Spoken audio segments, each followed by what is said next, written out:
नमस्कार। मैं डॉक्टर प्रभुनाथ प्रसाद आज मैं फिर उपस्थित हुआ हूँ BA 4 सेमेस्टर के फर्स्ट पेपर को लेकर के। Second unit Jean Jacques Rousseau का अगला अंक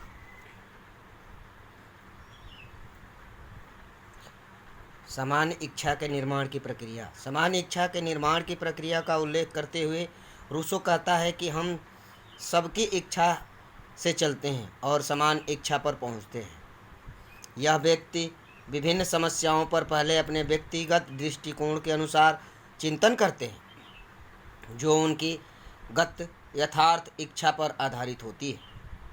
नेक्स्ट है, क्या समान इच्छा सर्वसम्मति या बहुमत है? हेडिंग है उसके आगे, बहुत से लोग समान इच्छा को तो या तो सर्वसम्मति या बहुमत या यथार्थ समझते हैं, लेकिन रूसो इससे सहमत नहीं है, क्योंकि इन दोनों में जिस बात पर बल दिया जाता है वह संख्या पर आधारित है। सबकी संपत्ति और बहुमत दोनों गुणात्मक और संख्यात्मक अधिक थे। ये सामान्य हित के बजाय व्यक्तिगत हितों के प्रति भी प्रेरित हो सकते थे। नेक्स्ट है, सामान्य इच्छा की विशेषताएं। समान इच्छा की उपयुक्त व्याख्या उनकी निम्नलिखित विशेषताओं में स्पष्ट की गई है, जिसमें पहली हेडिंग है अखंडता, दूसरी है अस्थायित्व, तीसरा है विच्छेदन, चौथा है अधेयता, पांचवा है सर्वोच्च एवं निरंकुश, छठा है न्यायोचितता, सातवां है लोक कल्याणकारी, आठवां है जनतंत्र का आधार। नेक्स्ट में नई हेडिंग है समान इच्छा की आलोचना। रूसो की समान इच्छा के सिद्धांत की आलोचना द्वारा विभिन्न दृष्टिकोणों से आलोचनाएं की गई हैं, जिसमें पहली आलोचना है अस्पष्ट और जटिल। समान इच्छा का सिद्धांत बहुत जटिल और अस्पष्ट है। समान इच्छा किसे कहते हैं उसके संबंध में स्वयं रूसो भी नहीं स्पष्ट नहीं है। कभी सभी इच्छा को समान इच्छा बतलाता है। जब रूसो हमें समान इच्छा का पता ही नहीं दे सकता तो इस सिद्धांत के प्रतिपादन का लाभ ही क्या हुआ। आलोचना की दूसरी हेडिंग है जन कल्याण को पहचानना कठिन है। समान इच्छा का आधार जन कल्याण या सार्वजनिक हित है, किंतु इसकी विवेचना करना कठिन है। एक अत्याचारी शासक जन कल्याणकारी की देकर अपने निरंकुश कार्यों को उचित बना सकता है। तीसरी हेडिंग है मानव इच्छा का विभाजन काल्पनिक है। रूसो समान इच्छा के निर्धारण के लिए मनुष्य की इच्छाओं को यथार्थ और आदर्श इच्छाओं के विभाजित करता है, किंतु जैसा हाउस कहता है कि यथार्थ इच्छा तथा आदर्श इच्छा का अंतर व्यवहार से सही नहीं होता है। चौथी हेडिंग है व्यक्तिगत स्वतंत्रता का निषेध। यह सिद्धांत व्यक्तिगत स्वतंत्रता का हनन करने वाला है, क्योंकि रूसो एक तरफ तो व्यक्ति को समान इच्छा का विरोध करने का अधिकार प्रदान नहीं करता और दूसरी तरफ उसका विरोध करने वालों के विरुद्ध शासकों को उन्हें समान इच्छा के अनुसार कार्य करने के लिए बाध्य नहीं करने की शक्ति प्रदान करता है। पांचवा है अधिनायकवादी अत्याचारी राज्य का समर्थक। रूसो सामान्य इच्छा का प्रतिपादन जनता के अधिकारों की रक्षा के उद्देश्य से करता है, किंतु उसकी यह धारणा व्यवहार में अधिनायकवादी और सर्वाधिकारवादी शासन की स्थापना को प्रोत्साहित करती है, क्योंकि रूसो सामान्य इच्छा का प्रतिपादक है। 6 नंबर, छोटे राज्यों के लिए अनुपयुक्त। समान इच्छा का सिद्धांत केवल छोटे राज्यों के लिए ही सफल हो सकता है, क्योंकि वहां जनसंख्या कम होने पर सामान्य इच्छा का पता आसानी से लगाया जा सकता है, किंतु आधुनिक युग में बड़े राज्यों में जिनमें बड़ी संख्या में विभिन्न प्रकार के जनसमूह निवास करते हैं, सामान्य हित का आधारित इच्छा का पालन नहीं किया जा सकता, उसका पता नहीं लगाया जा सकता। 7वां, प्रतिनिधि मूलक जनतंत्रों से संभव नहीं। रूसो प्रत्यक्ष प्रजातंत्र को समर्थक और इसीलिए सामान्य इच्छा को वह अधेय मानता था। 8वीं आलोचना है निराधार एवं अमूर्त चिंतन का प्रतीक। रूसो की समान इच्छा का सिद्धांत निराधार अमूर्त चिंतन का प्रतीक है, क्योंकि समान इच्छा के संबंध में यह कहा गया है कि वह ना तो सामान्य इच्छा है और ना इच्छा। नई हेडिंग है समान इच्छा का महत्व। इन विभिन्न दोषों के बावजूद रूसों की समान इच्छा के सिद्धांत को कोई दार्शनिक कल्पना मानकर उसे महत्व को स्वीकार करने से इनकार नहीं किया जा सकता। पहला है इस सिद्धांत के आधुनिक राजनीतिक चिंतन का मार्ग प्रशस्त किया गया। इसके द्वारा यह प्रतिपादित किया गया है कि राज्य का उद्देश्य किसी वर्ग विशेष का नहीं अपितु संपूर्ण समाज के हित करना है। दूसरा है इस सिद्धांत में जन संप्रभुता के विचार को बल प्रदान करके जनतंत्र के विचार को लोकप्रिय और सुदृढ़ बनाया गया है। तीसरा है रूसों के सिद्धांत में आदर्शवादी विचारधारा को प्रेरणा प्रदान की गई है। नेक्स्ट है रूसों की संप्रभुता संबंधी धारणा। रूसों ने संप्रभुता को सामान्य इच्छा में निहित माना है। उसके अनुसार संप्रभुता जनता की सामान्य इच्छा में निहित होती है। इस तरह बोंदा तथा हाब्स के संप्रभुता के विचार के विरुद्ध रूसों ने शासकों की निरंकुशता को पुष्टि करने के बजाय जन संप्रभुता का समर्थन किया है। नेक्स्ट है रूसों के शासन विषयक विचार। फिर दूसरी हेडिंग है सरकार का स्वरूप और राज्य से उसकी भिन्नता। रूसों का सरकार या शासन से अभिप्राय केवल कार्यपालिका से संप्रभुता को अधेय अप्रतिनिधित्व योग्य मानने के कारण वह व्यवस्थापिका को सरकार के अंग नहीं मानता। उसके अनुसार विधि निर्माण का कार्य संपूर्ण संप्रभु जनता का है। रूसों के अनुसार प्रशासनिक व्यवस्था का संचालन करना ही शासन व्यवस्था का प्रमुख कार्य है। शासक का वर्गीकरण। मैक्सी के अनुसार रूसों का सरकारों का वर्गीकरण उसके दर्शन के सबसे निराशाजनक मार्ग है। मॉन्टेस्क्यू की तरह इस संबंध में जलवायु, भूमि और भौगोलिक परिस्थितियों के महत्व को स्वीकार करता है और यह मानता है कि इन तथ्यों को ध्यान में रख करके ही बताया जा सकता है कि प्रदेश के लिए कौन सी सरकार श्रेष्ठ है। नेक्स्ट है रूसों की स्वतंत्रता तथा अधिकार संबंधी विचार। रूसों की स्वतंत्रता का मसीहा है।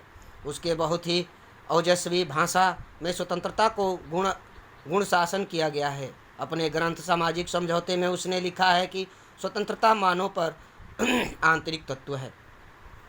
नेक्स्ट है रूसों की आलोचना। रूसों की यद्यपि आधुनिक युग में एक महान चिंतक माना गया है, तथापि उसके विचार की विभिन्न दृष्टिकोणों से आलोचना की गई है। पहला है उसके चिंतन की सबसे पहली कटु आलोचना यह करके की गई है कि वह असंगतियों, विरोधाभासों और अस्पष्टताओं से भरा हुआ है। दूसरी आलोचना उसके द्वारा बुद्धिवाद, विज्ञान तथा कला का विरोध किए जाने का कारण ही भावुकता के प्रति अत्यधिक विश्वास रखने के कारण वह यह मानता था। नेक्स्ट है तीसरी आलोचना उसके द्वारा चित्रित मानव स्वभाव और सामाजिक समझौते के सिद्धांत के बारे में मानव जाति के अतीत को सर्वगुण मानता है। चौथी आलोचना स्वतंत्रता के हननकर्ता के रूप में यद्यपि यह घोषित करके किया जाए कि मनुष्य स्वतंत्र पैदा होता है पर सर्वत्र बंधनों से जकड़ा होता है। वह व्यक्ति की स्वतंत्रता और उसके अधिकारों का समर्थन होने का अपना दावा प्रस्तुत करता है। नेक्स्ट पांचवी आलोचना में द्वारा प्रतिनिधियात्मक लोकतंत्र का विरोध और निरंकुशतावाद का समर्थन किए जाने के कारण रूसो प्रत्यक्ष लोकतंत्र का समर्थक था, जो छोटे छोटे राज्यों में ही संभव हो सकता था। रूसो का प्रभाव। रूसो के राजनीतिक चिंतन में इन विभिन्न दोषों के बावजूद उसके राजनीतिक शास्त्र के विकास पर गहरा प्रभाव पड़ा। उसकी मृत्यु के 10 वर्ष होने वाले और मानव विकास के इतिहास को नई दिशा देने वाली फ्रांसीसी राज्य क्रांति का मूल मंत्र स्वतंत्रता, समानता और भ्रातृत्व का प्राप्तकर्ता वही था। रूसो का महत्व। अपने इन विभिन्न प्रभावों के कारण रूसो का राजनीतिक चिंतन के विकास के इतिहास में महत्वपूर्ण स्थान है। वही सबसे पहला आधुनिक विचारक था जिसने समान स्वतंत्रता आदि जनतंत्र को विचारों को उद्घोष किया और यह प्रतिपादित किया है कि संपूर्ण राजनीतिक सत्ता का मूल स्रोत जनता है। हाब्सबर्ग रूसो का एक तुलनात्मक अध्ययन। हाब्सबर्ग रूसो यद्यपि राज्य की उत्पत्ति के संबंध में सामाजिक समझौते सिद्धांत का प्रतिपादन करते हैं, जिसमें पहला हेडिंग है मानव स्वभाव। हाब्स के अनुसार मानव स्वभाव स्वार्थी, असामाजिक, अहंकारी और झगड़ालू है। वही असुरी प्रवृत्ति से पूर्ण है। लाक के अनुसार वह सामाजिक, सहयोगी, सद्भावनापूर्ण और शांतिप्रिय है। रूसो के प्रारंभ में स्वभावतः अच्छा दैवी प्रवृत्तियों से युक्त तथा उदार भावनाओं से परिपूर्ण मानता है। प्राकृतिक अवस्था। हाब्स के अनुसार प्राकृतिक अवस्था सतह अशांति, युद्ध एवं आतंक की अवस्था थी, जिससे मनुष्य जीवन एकांकी, दीन, अपवित्र, पार्श्विक और क्षणभंगुर होता था। लाक के अनुसार पार्श्विक सहयोग, सद्भावना, शांति और सौहार्द की अवस्था थी, जिससे जीवन प्रेम, मित्रता तथा सद्भाव पर आधारित था। नेक्स्ट है प्राकृतिक नियम। हाब्स के अनुसार प्राकृतिक अवस्था में किसी तरह के नागरिक कानून नहीं थे। मनुष्य का जीवन और उसके पारस्परिक व्यवहार संचार प्राकृतिक नियमों के अनुसार ही होता था। नेक्स्ट प्राकृतिक अधिकार। तीनों ही विद्वान प्राकृतिक अधिकारों में आस्था रखते हैं। हाब्स की प्राकृतिक अवस्था में प्राकृतिक अधिकारों का आधार शक्ति था। शक्ति ही सत्य है, नियम सर्वत्र है, प्रचलित और मान्य था। लाक की प्राकृतिक अवस्था में मनुष्य का जीवन स्वतंत्र और संपत्ति के 3 जन्मसिद्ध प्राकृतिक अवस्था में मनुष्य को स्वतंत्रता के प्राकृतिक अधिकारों से विभूषित किया था। समझौते का संपन्नता के कारण हाब्स के अनुसार सतह संघर्षपूर्ण होने के कारण प्राकृतिक अवस्था असहाय थी। जीवन और संपत्ति की सुरक्षा, आवश्यकता और मृत्यु के भय से मुक्ति की प्रेरणा को प्राकृतिक अवस्था में रहने वाले मनुष्यों को उसे त्यागने के लिए समझौते की बाध्यता करता है। लाक यद्यपि प्राकृतिक अवस्था में शांति और सहयोग की अवस्था की बात करता है, अतः उनका उन्मूलन करने का समाज में पुनः आदर्श रूप प्रदान करने के लिए जो है सहयोग किया गया है। समझौते का स्वरूप हाब्स के अनुसार यह समझौता प्राकृतिक अवस्था में रहने वाले सभी व्यक्तियों के बीच होता है। इस समझौते के द्वारा आत्मरक्षा और अधिकार के अतिरिक्त अन्य सभी अधिकार सभी व्यक्ति शासक को समर्पित कर देते हैं। राज्य सत्ता का स्वरूप हाब्स के अनुसार राज्य सत्ता का स्वरूप अमर्यादित, असीम, अविभाज्य और अदेय है। वह विधि, न्याय, संपत्ति की स्रोत है। जनता को इसके विरुद्ध आत्मरक्षा के अतिरिक्त विद्रोह करने का अधिकार नहीं है। नेक्स्ट है स्वतंत्रता का स्वरूप। हाब्स के अनुसार प्राकृतिक अवस्था व्यक्ति को किसी प्रकार की स्वतंत्रता प्रदान नहीं थी। राज्य की स्थापना से ही उसे अराजकता से मुक्ति और स्वतंत्रता की प्राप्ति हुई, अतः स्वतंत्र राज्य निर्मित है और इसीलिए राज्य अपने हितों की पूर्ति के लिए छिन्न भिन्न हो सकता था। रूसो प्राकृतिक स्वतंत्रता को समझौते के द्वारा सामाजिक स्वतंत्रता में बदल देता है। नेक्स्ट है राज्य और सरकार। हाब्स राज्य और सरकार में कोई अंतर नहीं करता। उसके लिए दोनों एक दूसरे के प्रवाची और उसका मत है कि अगर सरकार का विघटन होता है तो राज्य का भी विघटन हो जाता है। लाक राज्य और सरकार में स्पष्ट अंतर करता है तथा सरकार को एक न्याय के रूप में घोषित करता है। समान इच्छा के अनुकूल कार्य करने की अक्षमता सिद्ध होता है। नेक्स्ट है क्रांति का अधिकार। हाब्स व्यक्ति के सब अधिकारों का उद्गम राज्य को मानता है, जो कि समझौते का भागीदार नहीं होने के कारण निरंकुश है। अतः व्यक्ति का यह कर्तव्य है कि अराजकता की स्थिति को पुनः लौटने देने के लिए राज्य का हर आज्ञा को सिरोधार करना चाहिए। निष्कर्ष लास्ट में कंक्लूजन है। हाब्स, लाक, रूसो के उपयुक्त तुलनात्मक अध्ययन से हमें ज्ञात होता है कि अपने सिद्धांत को प्रतिपादित में तीनों साम्य हैं।